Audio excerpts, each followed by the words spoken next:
Moduls Rīga piedāvā.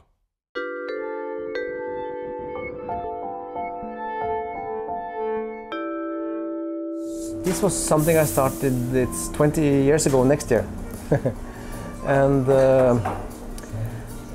at that time, for me coming from the Nordic countries, I was more interested in electronic music than I was in folk music. I mean, most of the Nordic jazz comes a lot from the traditional kind of folk music and jazz, but I was more really listening to electronic music and electronic sounds. I was using that, so I wanted to mix jazz with electronic music. I love the Nordic jazz. I come from there and I still play with Arild Andersen and Jon Christensen, those people. I love them. I mean, they're my idols. But I felt an urge to do something that interested me. I mean, to not walk in their footsteps completely, but I wanted to... I had my own ideas. It was just for my personal fulfillment. I wanted to do something different.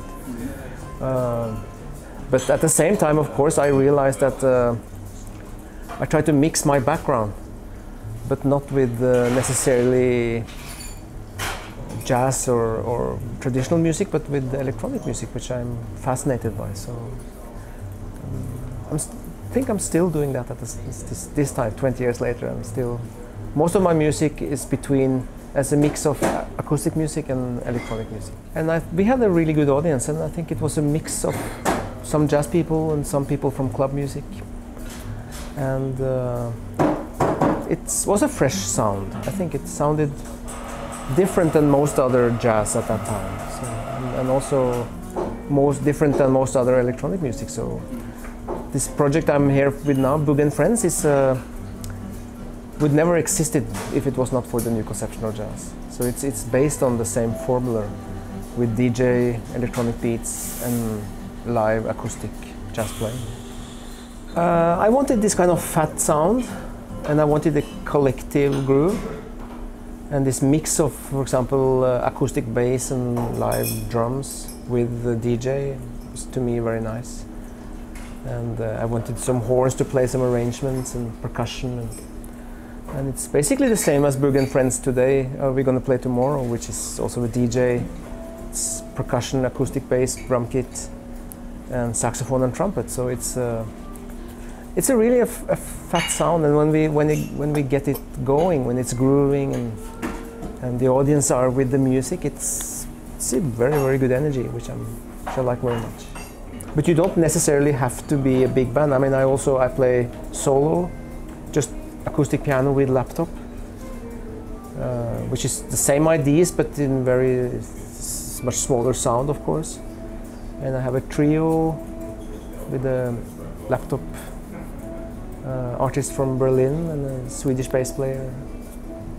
So it's in between, but it's always in between this world. I kind of really like that. Mm-hmm. I like electronic stuff. I like technology, so I'm working quite a lot with technology. So I'm taking possibilities with technology as far as I can take them somehow. So I don't invent technology, or I don't invent the software. I really work hard to get the knowledge and get the grip of a software, mm-hmm. and of the laptop, and then to could use those possibilities for everything it's worth. I would say it's to me a laptop is an instrument. Just like the guitar. I mean, you have to go really deep into it, and you can use it as an instrument. Especially today, with everything can be done in real time. You don't have to prepare. You can really create electronic music from scratch with a lot of possibilities. And it's basically the same as playing a guitar.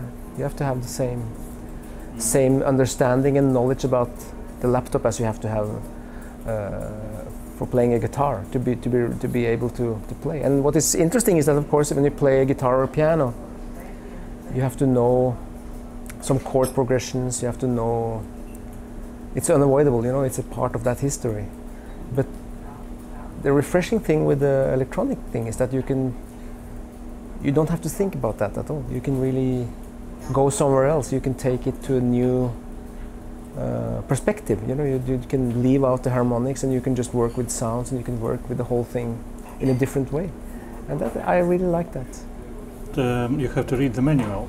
You have to read the manual, but you don't have to necessarily understand chord progressions, you know, to make music, which is kind of relieving, you know. I mean, you can easily get very stuck into a chord progression, you know. I don't have any education. That's good. But I always played music since I was a kid, so I played in everything from marching band to symphony orchestras to different stuff. Yeah, I always played something. What was your first instrument? It was the piano. And then I played the bass drum in the marching orchestra, and then a tuba, then a trombone, and then I played the timpani and percussion in the symphony orchestra. So my father, I grew up with the music he loved, which was basically this kind of music, everything American, soul music, Jimmy Smith, Wes Montgomery, Stevie Wonder, all that kind of stuff. It's great, influential on me. I love listening to it. But I had also other interest. I was listening to I discovered like the Nordic jazz and ECM when I was 14, 15, and really loved it. And my father hated it very much. So that was the first conflict, I suppose. And then I went on into kind of rock music, and then I discovered electronic music. So we are different that way. But I think if you scratch beyond the surface of music, you know, you have styles. You have the styles are very much defined by sound. So jazz has a certain sound, and then rock has a certain sound, and then. But if you scratch behind those styles, you will find that the basic ideas of music are the same anyway. If you, at least for good music has to have a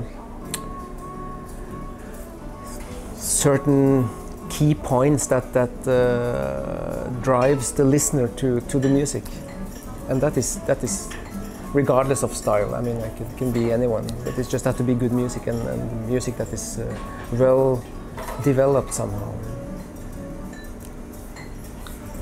You mentioned American jazz and Nordic jazz, something different, but nowadays, are there still any differences between jazz music from America and from Europe, from Italy and Norway? It's getting more and more equal. It's more and more global, and I like that. So I think also American jazz, especially the young American jazz, has developed a lot. While in the, I would say in the late 80s and the 90s, it was very retrospective, very Wynton Marsalis, kind of going back to the roots. While now it's Vijay Iyer and a lot of people doing really progressive jazz. So it's changed a lot. And I think also they are really inspired by European jazz. I mean, there was I think in the mid-90s when I came with my electronic jazz and Eric Krufas came with his music and Nils Petter, and there was a European movement that sounded different, and I think a lot of this young American jazz is somehow inspired by us as well, along with of course their own American people, but there's been a really development. I kind of like that, so it's getting more and more global. You can hear interesting jazz almost anywhere in the world, even in China now, which is, I think it's fascinating. I chose to define myself as a jazz musician. And I think for me, the essence, the key of jazz and the why I call myself a jazz musician is that it's about improvised music, that you can sit down and you can play something and it will be unique every time, it will be different every time. I think that's an incredible thing with jazz. And that's makes it really a unique art form, that they will never be exactly the same. So whether if you make a film or a book or a theater, you prepare it and then you perform it same way every day. Rock music, most rock bands, they rehearse and then they perform the same songs every day. But jazz music is really a unique live performance where the listener will experience something else every day. And that's the unique, that's the heart of jazz, and which I'm very proud of. I like that. I like this challenge, you know, to go on stage and just try to create something spontaneous and something good, and trying to be there, you know, in the moment. Music for the moment. You have to have a core idea that you move around. And especially in improvised music, that's interesting, because if the listener can understand the core, then it will be exciting to follow. That's why Indian classical music are very easy to understand. If you know the raga, then they can follow the music all the way around. You know? My theory is that if music is well enough played, they will understand it. And I think a lot of times when people doesn't like it, it's just not good enough. It's not good enough presented. The idea isn't clear. There's a lot of insecurity on stage. There are, but of course, let's say if you play a groovy beat and you play jazz on top of it, it's easy understandable because it's grooves and you can follow it. But of course, if you, let's say you do experimental music, it's more difficult to understand the core. What is the key elements in this music? To many people, it would just sound like, what is this? You know? But then it can also be an excuse for a bad artist to do something stupid and say that the listener is stupid because he doesn't understand my art. You know? So I think if it's well enough, to me the whole key of doing art or playing music is to create a communication between the listener and the person who makes the music or whatever he does. You know, that's, I mean, the essence and the quality of art lies in the meeting between the observer and the creator. And if there's no observer to art, to me, art is meaningless. I mean, to be a good jazz musician, you have to jam, you have to understand the key of jazz, of course. The interplay between other musicians, it's essential. But to take it to a level where it has a meaning, you have to play something that communicates with someone. I mean, music, just as a speech or a book or a film, is an expression. And when you do it, you would want someone to catch your expression, unless it will be meaningless. So you have to be both. But I think jazz can never be too theoretical, or art in general. It has to have a. I mean, it's when I see a good film, it's the art of expression. You know, it can be the combination of a art in the film making, but also it has to have an expression that reaches you. If it doesn't have that, to me it becomes meaningless. Jazz has developed, of course, enormously since like 1905 or whatever it started, and that is because a new generation will be inspired by another thing, and then they will incorporate that in the jazz, and the jazz will move on. There will be something new. And that is hopefully unstoppable. You know, you can't stop that, which I like a lot. So as long as people keep developing it, it will keep going as jazz. But once you stop it, it's gonna die. I don't really like, for example, people who reproduce jazz from the 40s and the 50s. And you can do it as a hobby. Even I can do it. I mean, I can play music from the 40s or the 50s or the 60s. I can't do it as good as they did at that time, but I can do it. But it's pointless for me. I think because every generation has a special energy and a special pulse, and it's impossible to recreate the pulse of the music in the 60s today. You have to do it differently. You have to do it with the pulse that is today, and only then it can be something else. My music is about to go on stage and try to create something which communicates both with my fellow musicians and with the people who are listening. I think that's the key essentials of my music. And it can be anything. It can be with rhythms, it can be with sounds, it can be with anything. But it's improvised, but I still try to grab that, to find a core, to find a key thing that I move around like the raga, you know. But I don't I don't have a raga, so I make something else. And I try to make that clear for everyone, what is the core. And then to move around it and to see where we can go with those ideas. I think that's, maybe that's, and it's this, for me personally, it's the sound-wise, it's the mix of acoustic and electronic music. I think that's basically what I do. There's never been so much interesting music in the world as it is right now. Because this accessibility, everyone can listen to anything, anywhere. And that makes it easy for a lot of people to make really interesting music. They can get inspired. One of my key things is that it's inspiration, you know, you need inspirations to make something. And now with the accessibility, you can be inspired anywhere in the world. And you can use inspirations that you would never have a chance to get 10 years ago. You can use them to mix with your own roots and in a new, fresh way. And I think that's really fascinating. I was just in Pakistan. They have a great music scene.